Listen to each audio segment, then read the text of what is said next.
right, we'll go ahead and get started. Good evening, everyone. My name is Sarah Flores. I'm the Emergency Services Coordinator with the City of Malibu Public Safety Department. Thank you so much for everyone attending our fifth and final speaker of our National Preparedness Month Speaker Series event. So tonight we have Sergeant Chris Sutherland, and he will be presenting on active shooter response readiness. So just to let everyone know as well, this presentation is being recorded and will be posted up on our city website for future viewing. So I'm going to hand it over to Sergeant Sutherland and take it away. Hi, good evening, everybody. I am Sergeant Chris Sutherland of the Malibu Lost Hills Sheriff Station. I'll just give you a quick background about myself. I've been on the Sheriff's Department for 15 years now. I've done everything from the jails to patrol to advanced officer training. I've been at Lost Hills Sheriff Station now for 3 years, and I am currently the Malibu liaison sergeant. So I'm happy to be here, and we're going to be talking about active shooter readiness and response. And so we'll get started. So first, what I wanted to do is I want to give you guys an overview on the way law enforcement and the way it's defined in terms of an active shooter incident. So the FBI is the actual entity that tracks nationwide active shooters, and they have several definitions on the way they define it. So to start off, an active shooter, the way the FBI defines it is it's an individual actively engaged in killing or attempting to kill people in a confined and populated area. And that's actually the federal government's definition, but the FBI expanded it to include, or they took out the word define because a lot of incidents happen outside, so they took out the word confined. And then within that, there's another definition of a mass killing, which is 3 or more killings in a single incident. And that qualifies as a mass killing.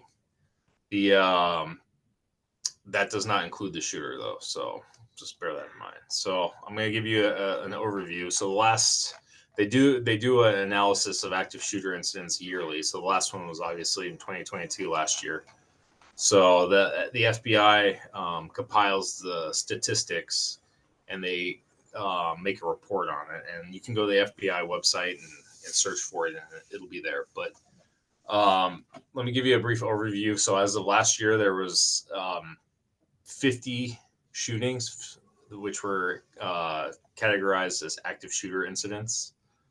It's a decrease from 2021, where there were 61, but we've seen a steady increase since 2018. So there's been about a 60% increase. Active shooter incidents, they occurred in 25 states in the District of Columbia, and they include categories of open spaces, commerce areas, residences, education locations, government locations, houses of worship, and a healthcare facility. So I'll give you some statistics here, which were from last year. So there were 313 casualties last year. 100 people were killed and 213 were wounded. Texas had the most incidents, followed by Arizona, Florida, Michigan, and New York with the next highest. The month of May had the highest number of active shooter incidents, with January and September tied after that. And active shooter incidents, they happened on every single day of the week. And the most likely time was between noon and midnight for an active shooter incident. The shooters almost predominantly were males. 94% were males. And the ages of the shooters range between 15 years old and 70 years old. So there's no one demographic that is, responsible singularly. It's all ranges here. So um, with that, um, the active shooter, the incidents, so they're 50, and you hear about more shootings, um, on the news, and you hear about in the newspaper and in media and all that stuff. So active shooters, they are a class unto themselves. So they don't include like self-defense incidents. They're not included in gang violence or drug violence or domestic disputes or controlled hostage situations. They're actual where the person goes out with the intent to kill as many people as they can. So um, uh, one interesting note was that in about half the incidents, 48%, the shooter had a known connection to the location and knew at least one of the victims, whereas in 52% of the incidents, it was completely random. So I found that very interesting. About half the time, the shooter knew somebody or had a connection, and the other half, it was just random. So I found that very interesting. We have a video that the FBI put out for active shooters, and it's a good segue into the next part where I'm going to talk about the readiness aspect of it and what you need to do and what you need to be cognizant of. So I'll play a video. It's about 4 minutes, and then we'll discuss that after. So Sarah, if you have that video.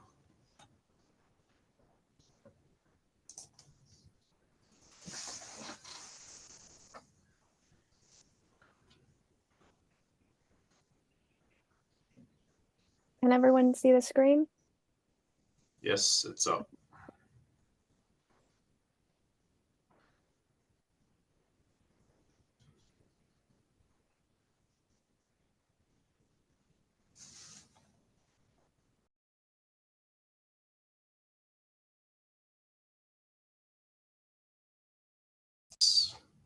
Doesn't seem to be any sound, Sarah. I think you have to unmute yourself.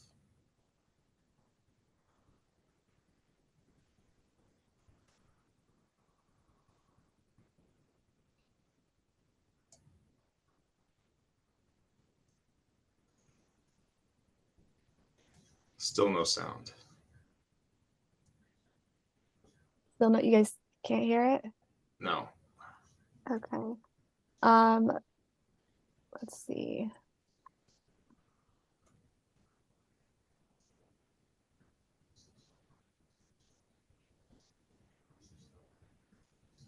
Sergeant Sutherland, do you want to go ahead and try sharing it? Let me make sure you're co-host here.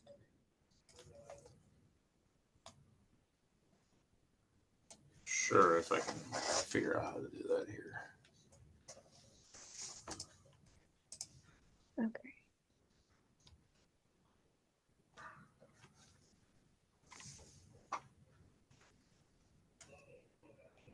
You should be able to share your screen.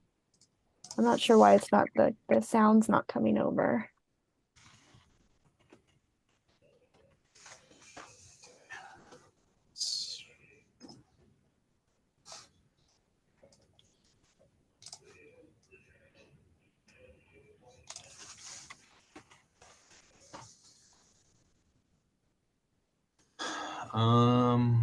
Let's see. Is it under settings, Sarah? So you're just gonna, on the bottom of the Zoom screen, you should be able to click share screen, and then it's gonna pop up and you're gonna click which screen that you want to share. I do not have that option. Okay, let me see.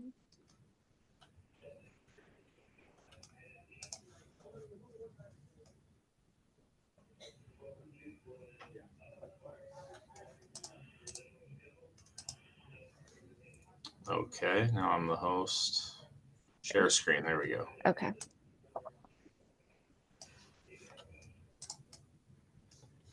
Okay.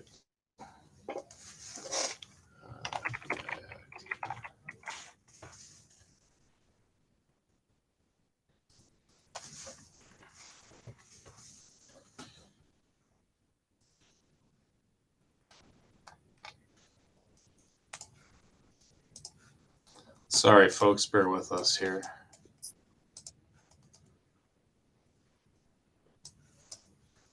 Okay.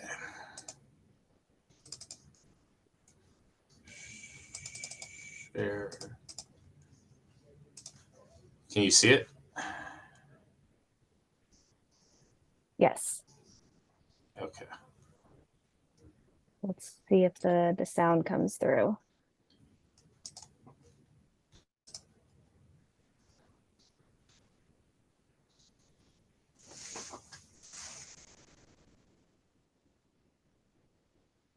No, there's no sound on this one either.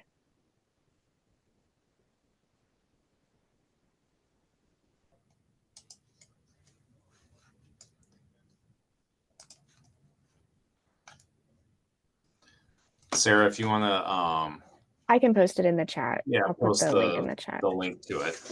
Well, so okay, so anyways, the video I was going to show was the FBI's video that they created to help the public be ready and have a plan in case of an active shooter. So basically, there's three concepts that they cover in that video, and you have three options during an active shooter event. So the three are it's run, hide, or fight. So I'll say that again: run, hide, or fight. And those are the three options that you have, and you need to remember. Every circumstance is different. Every location is different. Most active shooter incidents are over within 10 to 15 minutes. So you need to be prepared, like mentally and physically, in case an active shooter situation arises. So there's some good practices that you should, keep in mind and use whenever you're out in public or if you're at work. You need to be aware of your environment and possible dangers, and we'll go over that more specifically a little bit later. But you also need to take note of your two nearest exits in any facility that you're in, whether it's work, like the movie theater, the mall, the grocery store. Just take note of the exits because, when we do to day chores and errands that we run, I mean, we go to these places all the time, but how many times have you actually taken the time to stop and say, okay, where's the nearest exit? If I needed to escape, what's the fastest way out of here? So those are some things that I challenge everybody to kind of do. You have to have that mindset in your head when you go out that, if this were to happen right now, what am I going to do? Instead of just, going through your day to day life and not being aware of your surroundings. So it's unfortunate we have to talk about this, and but it's better to be prepared and have a plan than be a victim. So it's a mindset, and the more you practice it, the better you're going to get at it. Um, so if you're in an office, um, like I said, you have three options. You have run, hide, or fight. Um, so in terms of running or evacuating, you need to uh, have an escape route plan in your mind already, because and that comes to knowing the layout of the building. So most of us work in an office. Um, how many times I want to you don't have to answer, but how many times have you actually taken a tour of the full building? How many times have you gone in the stairwell? How many times have you gone into other areas of the building and looked? Where's the emergency exit? Where's the stairwell? Where is there only one way in, one way out? If I needed to escape from a different part of the building, how could I do that? um, I don't want to say it's every man for himself or every woman for himself in an incident, but if something happens and you need to evacuate or you feel like you need to run and escape, if others don't agree with you or try and talk you out of it, your life could potentially be on the line. So you need to make that decision. Don't let others influence you. Um, don't worry about your belongings, your purse, laptop, anything like that. I mean, your safety is the number one priority. You can that those things can be replaced. So don't feel like you need to get your belongings. And then, if possible, to help other people escape. Um, Also, not many people know what a gunshot sounds like in person. So a lot of people have not heard it before. It doesn't sound like it sounds on the TV or in movies. It makes a very distinct sound, so you're gonna know when you hear it. So those are what you need to do, and also the city of Malibu. I'll give as an example. They have a rally point set up, and so if the building is a threat, like there's an active shooter in it or it's on fire or something like that, their rally point is away from the building, out of sight. So you can't, the shooter can't see you from a distance. So that's something you need to be cognizant of when you evacuate the area. Is try and get as far away from the threat area as possible. The next is hide. Um, and if you are not able to escape, if you're trapped inside, or the shooter is very close to you, you need to hide. Um, and you need to look like again for evacuating. You need to look at your surroundings and have a plan and say if I'm in my office or if I'm somewhere else, in my immediate surroundings, where is the best place to hide? And you need to have that already in your mind if something were to happen, because time is of the essence, and if you do not react, you're putting yourself in harm's way. So you need to take a minute and look around your surroundings, and if I need to hide, where's the best place to hide?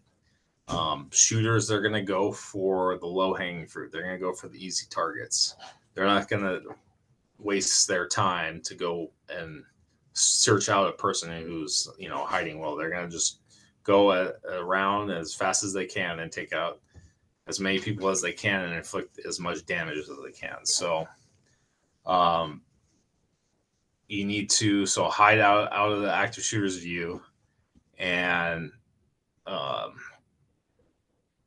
try not to trap yourself into an area with no exit if possible. Always try and pick a spot that has multiple exits if you need to exit quickly.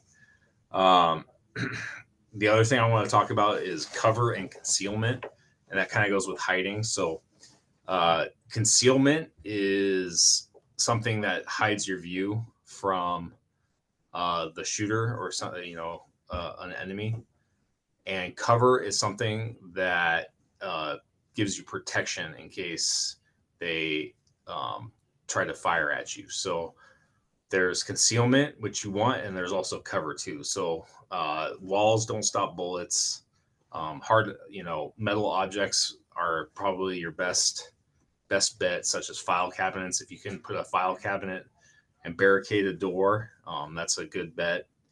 But just don't think that a wall or a door is going to stop a bullet. So look around, like I said, look around your surroundings. Is your desk made out of metal? Maybe you can move that. Your file cabinets, those are good. Computers, refrigerators, those are great things that provide cover for you. Um, So if you're hiding, you obviously want to lock the door, turn the lights out, silence your cell phones, um, and then blockade the door with as many heavy objects as you can. Um, if you can call 911 and it's safe, call 911 and give them an update of what's going on. And if you can't speak because it's too dangerous and you might alert the shooter, just leave the line open. That way the dispatchers can listen and kind of hear what's going on. We have the ability to ping cell phones in an emergency, and they're pretty accurate within meters, so we can kind of get a ping on where your phone is at. Um, And then the last option you have is to fight and take action against the active shooter, and that's probably your last resort. The first two are probably the best, unless you're armed, like a law enforcement officer. It's not a fair fight. So, um, you know, taking action and fighting against an active shooter is your last resort, and use it only if your life is in imminent danger and you're trying to either disrupt or incapacitate the shooter, so that way you can potentially escape and get out of harm's way. So I can't. Obviously, the first two, the first, evacuating, running, or hiding, those are your two best options, and then fighting is your third and final option. But between the first two, I can't tell you what the best option is for you personally. Every situation is different. Every scenario is different. Um, your own risk tolerance and how much risk you're willing to take is different too. So you need to have that, like I talked about earlier, that mindset. You need to have that mindset in your mind that if this were to happen tomorrow, or 10 minutes from now, or 15 minutes from now, what am I going to do? Am I going to run? Am I going to hide? Um, where am I going to go? What actions am I going to take? So that's what I talked about, the mindset. You need to start practicing that now. So eventually, and as quickly as possible, the law enforcement is going to respond, and law enforcement is going to arrive on scene. And if the active shooter incident is still ongoing, um, law enforcement's sole purpose in that moment is to stop the threat and stop the shooter as quickly as possible. So if you're injured, if there's people needing medical attention, they are going to bypass you and the wounded. And it might seem callous, it might seem not compassionate, and when people are needing help, but the faster we stop the threat, the faster we can get medical personnel in to start treating the wounded, and we'll potentially save as many lives as possible that way. So when active shooters incidents they start, everybody comes, whether they're a detective, whether they're in plain clothes. So you're going to see a myriad of different officers. You're going to see some wearing regular patrol gear in regular patrol cars. You're going to see unmarked cars coming up. They might be wearing external bulletproof vests, tactical helmets, rifles. Everybody responds on that to stop the threat as soon as possible. So um, they're going to shout commands. They're going to possibly push people out of the way. It's just a dynamic scenario, so be prepared for that. So, as the general public, if you're involved in that incident, there's some things that you need to keep in mind when law enforcement arrives on the way you act towards them, because we are at the ultimate state of alertness in that situation, and we're in like hyper vigilant mode because our job is potentially to go kill somebody right then and there. So a few items to keep in mind is to remain calm and follow all law enforcement's instructions. Um, if you have items in your hand, like a jacket that you have over your arm, or you're carrying a bag, or you have a backpack, put them down. Immediately put your hands in the air and spread your fingers and keep your hands visible at all times, because us as law enforcement, we're trained to watch hands. A person's mouth is not going to harm us. It's going to be their hands, whether they're physically using them or they're armed with a weapon. That's the only thing that the threat comes from, is with the hands. So we're trained to watch people's hands. So with that, avoid making quick movements towards the officer, such as holding on to them for safety. Avoid pointing, screaming, or yelling, and don't stop the officers and to ask for help or directions. Just proceed um, from where the officers came from, because they just came from there, so that's a safe area. So if you see them coming through a door or a certain area, go to where they just came from, because that's a safe area because they just cleared it. So um, if you do get a chance to call 911 and you're talking to a dispatcher, um, some things you need, they're going to prompt you with all questions, but some things to try and remember if you can. I know in critical situations, you're not going to remember all the details. You're not going to remember, colors and things like that. But uh, some basic points to remember is the location, and that could be the physical address or a main landmark. Um, what floor you were on, if it's a multi-story building, uh, specifically what office, if it's an office building. So the location of the active shooter, how many there are, if there's more than one, a physical description of the shooter. Um, and like I said, you know, memories aren't perfect in critical incidents, but whether it's a male or a female, their race, if you remember what they're wearing, um, and then if you can, what kind of weapon they're armed with. So whether it's a handgun, a rifle, a shotgun, if they have knives, if you saw grenades, anything like that, and then how many victims.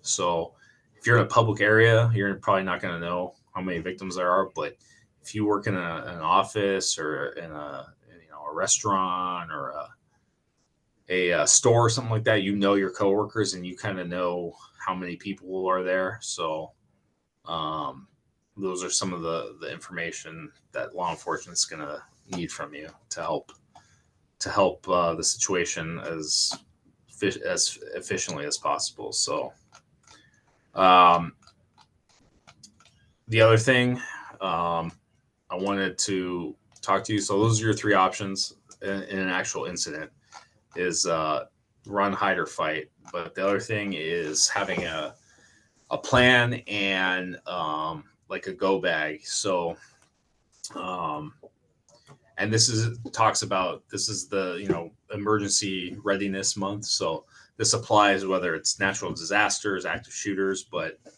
um, with your friends and your family, you guys should talk, so specifically your family, but it can apply to your friends and coworkers if you guys are out together. But you should talk to each other and have a plan. Like if something were to happen, where were we gonna meet? Like if you go to the mall and you guys split up, all right, we're gonna meet here in an hour.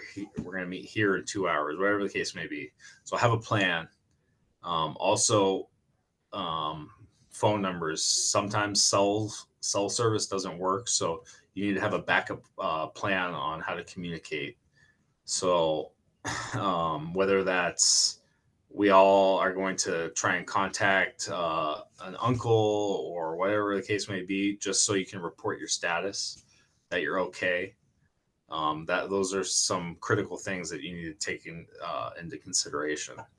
And then on the flip side is having a go bag, which can have you need to have first aid kits. You need to have cash in small denominations, because this is more for natural disasters. But if natural disasters occur, the ATMs don't work.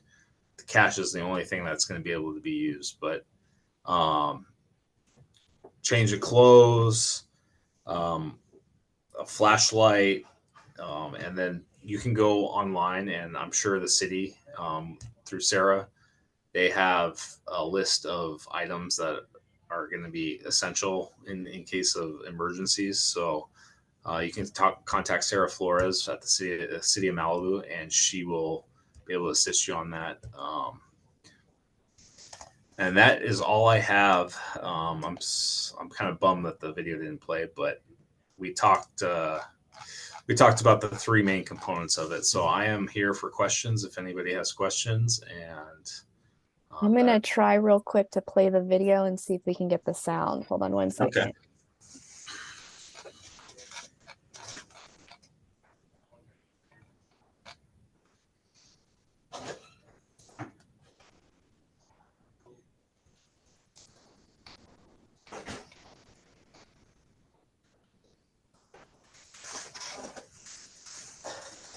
Okay, can you see the screen? Yep, it's up. Okay, let's see.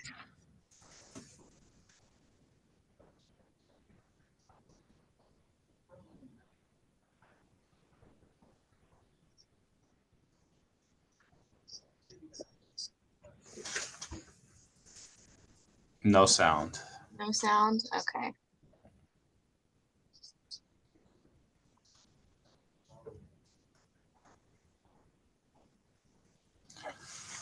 All right. Well, Sarah will have that link to that video. So if anybody's interested in watching it, it's a good video on the topics we covered, the run, hide, or fight. So I'll post the video up on our City of Malibu website under the National Preparedness Month. So that'll be there for viewing, as well as the recording of today's presentation.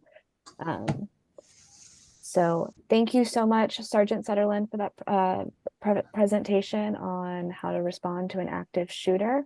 Let's see if we have any questions. If anyone has any questions, just go ahead and raise your hand.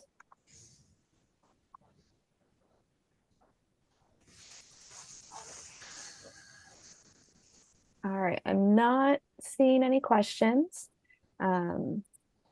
So again, thank you so much, Sergeant Sutherland, for that presentation, and thank you so much for everyone attending. With that being said, Sergeant Sutherland, do you have anything else to add? oh, thank you for your time. If anybody does have questions, you can get in contact with Sarah Flores, and then she'll forward the questions to me, and then I'll be happy to answer them. Yes, and my email and contact information is up on the City of Malibu website. So again, thank you, and I hope everyone has a wonderful rest of the night. Thank you. Have a good one. Take care.